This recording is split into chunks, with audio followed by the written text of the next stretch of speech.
What makes a man strong? Is it the power in his arms, the force of his fists, or is true strength something more? This is the story of Samson, the strongest man who ever lived. But his greatest battle? It wasn't against an army. It was against himself. The story of Samson begins before he was even born. In ancient Israel, when the people were oppressed by the Philistines, an angel appeared to a barren woman with an incredible message. You will have a son. But he is no ordinary child. He is chosen by God, a Nazirite. No razor shall touch his head, and he shall begin to save Israel. She named him Samson, and as he grew, so did his strength, an unmatched, supernatural power given by God.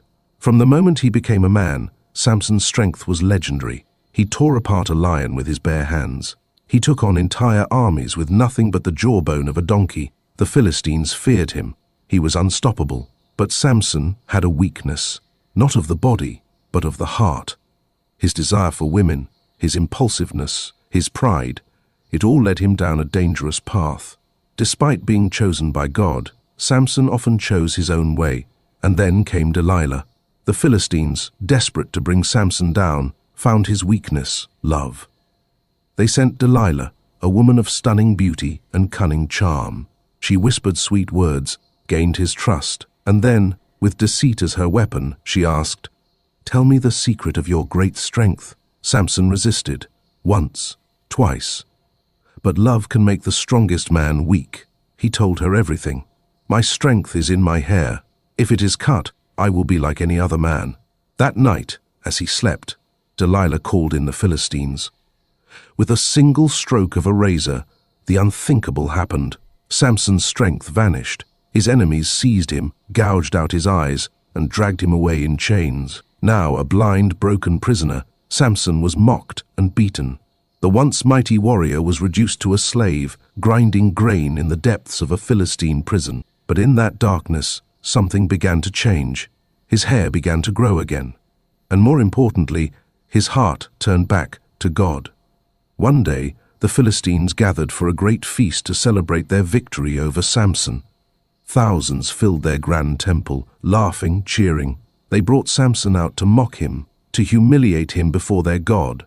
But Samson, weak in body but strong in spirit, whispered one final prayer. "Sovereign Lord, remember me. Strengthen me one last time. Let me die with my enemies."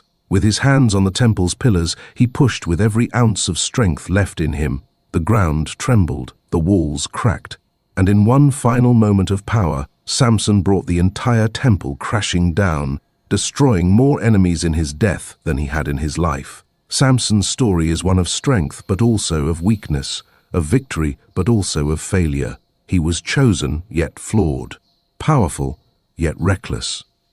But in the end, his greatest strength wasn't in his muscles, it was in his surrender to God. Because true strength isn't about what you can lift, it's about who you trust. And when Samson finally placed his trust back in God, that's when he fulfilled his purpose. The strongest man who ever lived wasn't strong because of his body. He was strong because, in the end, he turned back to God. The story of Samson, strength, redemption, and purpose. If this story moved you, make sure to like, subscribe, and hit that notification bell for more powerful stories from the Word of God. Remember, true strength is found in faith. See you next time.